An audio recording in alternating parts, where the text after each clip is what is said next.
Professor Sills here, and as promised, I wanted to give you another update on the impending storm. This is looking every bit as impressive, if not more impressive, than what I had suspected a few days ago, which is surprising because the computer models tend to overdo the intensity of the storm, and they're not backing off. In fact, the latest one that I'm going to show you, which is from 12Z this morning, which means in English 8 a.m. New York time, actually is stronger than the earlier models have been. So the GFS is sticking by its guns. I've been looking at the GFS. Of course, I check the others periodically, but mostly through other resources. I've got another resource up here right now. It's a website called the Drudge Report, D-R-U-D-G-E report.com. It's basically one of the top visited sites on the internet. It's largely about news, particularly politics. You can find lots of great information there, but the headlines right up top right now, you can see them for yourself. Sandy ready to roar, gust to 100 miles an hour, Philadelphia, New York City. You also see separate links here. Track, latest, and these are all individual links. Cone, models, satellite radar, probably everything you would ever need to know is right here. Now let me put on my instructor cap and teach you a little bit about what's going on and throw in a few things that probably need to be said about the storm. We're going to start with the upper air analysis. The 500 millibar analysis, which is looking at the 18 to 20,000 foot level of the atmosphere, is showing this is a virtually real-time forecast from the 12Z model. It's a 3-hour forecast, meaning it's for 11 a.m. New York time, which as I'm recording this, it's about 4 p.m. New York time, so it's about 5 hours ago. And you can see valid Sunday, 10:28 at 15 Universal time, subtract 4 hours, so it's 11 a.m. So here we have, and again, this is up at 20,000 feet, 18 to 20,000 feet. You have a closed low off the coast, roughly where the storm is. So it's traveling with the storm, which means we really need to look at higher levels of the atmosphere to see what is driving the storm. But as we move forward, we can see the closed low come inland, which again is extremely rare. And you'll notice if we go back to the original frame that I started on, the 3-hour forecast, I'm picking up things as I'm looking at this. This is 5:52, and by the time it makes landfall, you see that? The center of that upper level low, as it may be called, is 5:28. That's unbelievable. It's unbelievable that the storm is actually intensifying as it's moving towards the coast. This is a very impressive event, no question about it. Now the storm is also going to make landfall at the surface just north of where the 500 millibar low is centered. So the upper level low is up at 528 millibars. And now we're going to go to the surface and take a look at what that looks like. And this is valid for 0Z Tuesday, which would be 8 p.m. Monday. All right. Again, timing may be off by a few hours. The actual landfall site may be off by a little bit. But let's look at what that surface map looks like, because that's the all-important area to look at.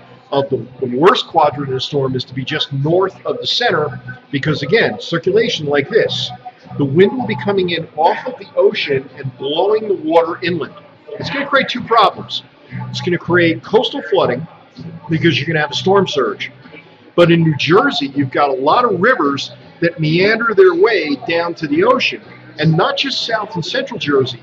We're talking about in North Jersey, the Passaic River, the Hackensack River. Those are two of your most vital rivers or rivers that will be affected by this. Those of you in Patterson know the Passaic and know the potential for flooding. The same thing is true with the Hudson River.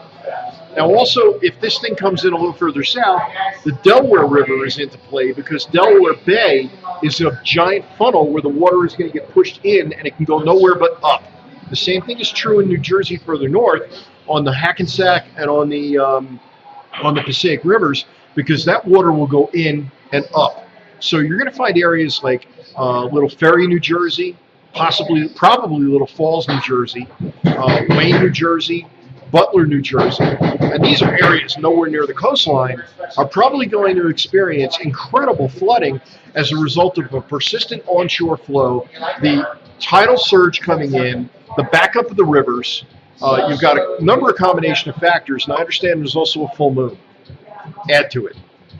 Full moon increases gravitational attraction, which tends to raise your tidal range. Your high tide is higher at the full moon. So let's go look at the surface. If we look at the surface, this is a 12-hour forecast, 12Z forecast from this morning. 3 hours, valid at 11 a.m. this morning, Sunday morning. So now let's go forward. So we're at 2 p.m., 5 p.m., 8 p.m. Sunday, 11 p.m. You can see it coming up abreast of the Cape Hatteras, North Carolina area. Here is Cape Hatteras. Storm is a couple of 100 miles east. Your tightest isobars are around near the center of the storm. That's where your highest winds are going to be. Your reds and your blues are your heaviest rainfall. You can see some pretty good rains are making their way. This is rain that has fallen already, and that would be by 11 p.m. this evening. So already, South Jersey is going to start getting real wet. The center of the storm is 964 millibars. Remember, 1013.2 is near normal surface pressure. That's about 30 inches. 28 inches, I forget what the conversion is, but it's around 960 thereabouts. So this will probably produce a central pressure lower than may have ever been recorded in recorded history in New Jersey, Philadelphia, New York City region. Okay, this is really a big deal. And the lower the pressure, think of a low as a valley of air in the atmosphere. What the atmosphere will try to do is fill the valley. That's what creates the high winds, and the deeper the valley, the more extreme to fill that valley. All right, does that kind of make sense? So let's bring it on. This is 11 p.m. Sunday night. We're up to 2 a.m., 5 a.m. Monday, and you can see that cone of heaviest precipitation working its way up the South Jersey shore, up to maybe Atlantic City or Long Beach Island. You see the storm now making its left-hand turn towards the coast. So I move it a few frames, and on the latest model, you'll notice it's down to 952 for a central pressure. Unbelievable. It looks to me like it's aiming right for New York City. It may be a little further north than previously forecast. And this is valid Monday at 2100. Again, subtract 4, that's 1700. That's 5 p.m. Monday. So we're getting very close to a landfall Monday. And again, the GFS is not the be-all and end-all of computer models. The other model that the meteorologists are looking at is the European model, and it's been consistently a little further south. So you may see the National Hurricane Center center this, making a landfall around Long Beach Island, Sandy Hook, Belmar, maybe down as far south as Atlantic City. Wherever it makes landfall, just north of there is where you'll have the onslaught of the storm surge, and the entire region from there north, as the storm begins to expand outward, you'll see what happens in a moment now that it makes landfall. This is where it's really also transitioning from a hurricane, which it probably will make landfall as a hurricane. I didn't think that was going to happen the other day, to a winter-type storm, an extratropical, a mid-latitude storm.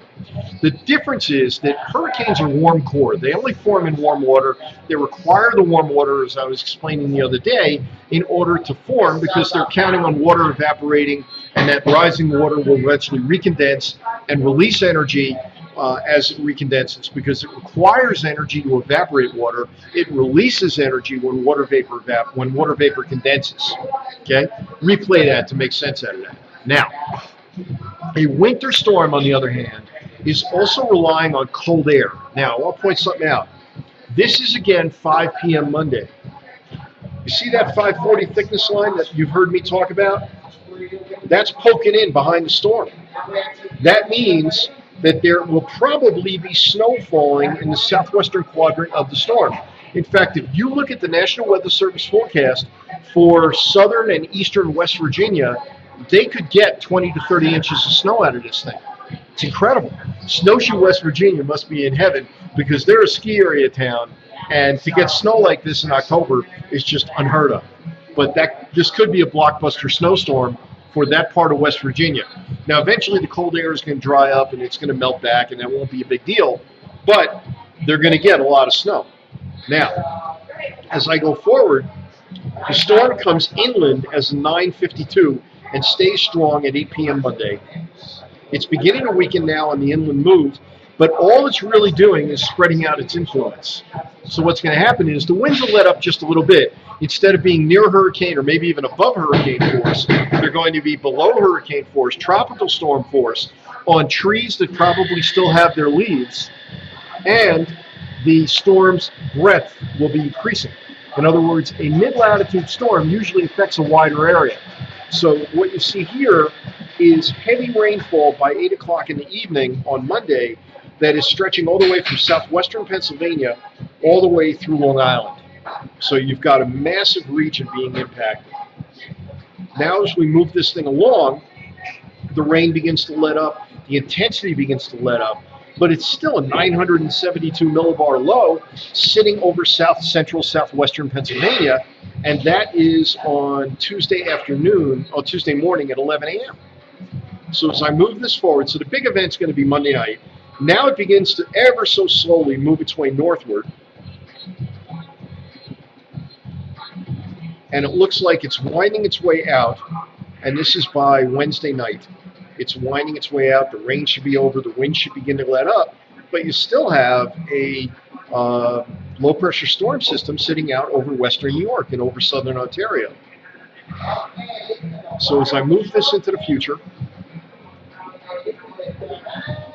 it eventually kicks itself out, pull out a cyclonic flow, you have a high-pressure system move in, you have the thickness lines begin to come back up, and things should get tranquil by next weekend. So you've got, the better part of this week is going to be adventured with that. Just by the way, if you're interested in where I am, I'm roughly right here, and we're in for some pretty tranquil weather. We had another little bit of spectral snow this morning. I'll turn this thing around to see if you can see the mountain. I'll let the lighting adjust. And you can see from the coffee shop on that, which is right at the base of Steamboat, practically at the base of Steamboat, you can see the mountain outside the door. I'll bring it around back to me. Let the lighting adjust again. And let me move this thing forward. I'm up 159 hours. I'm up to next weekend. But let me move it forward a little bit, just for my own curiosity and for yours, see if anything is developing. I don't see anything all that exciting going on. There's a weak weather system moving its way through the Midwest. By early the following week, in other words, voting week, on Election Day, it looks like there'll be a little bit of light rain and light snow in the upper Midwest. No big deal. Some storminess in the Northwest, and it'll be probably rain, not snow. It looks like there's no cold air. The nearest 540 thickness there is in British Columbia and in Alberta, so way north of the border. And as we go forward into really fantasy land for these computer models, looks like a gradual sinking of the colder air in the middle of the country and in the west by around the 11th of November, maybe some snow in Colorado by then. We'll be just over that 540 line. It might be cold enough to snow. In the mountains, you can get away with it. And it looks like definitely, if this verifies, there will be snow around the 11th of November. So, and you have another cold front coming through the east, and eventually some colder air probably coming in by the middle of November. Anyway, just a couple other quick pages to show the Weather Channel. 5 reasons why Sandy will be epic. I'll give you a link on this. And this is from Boston Station. If Sandy becomes Frankenstorm, it could be worst in the century. At this point, I don't want to hype this up, but this is what it's looking like. It will be the worst in the century. Do not underestimate the storm. Do prepare for it. You still have another 24 hours before things get really bad. And Monday night looks like the worst of it. All right, Professor Sills, you take care and have a great day.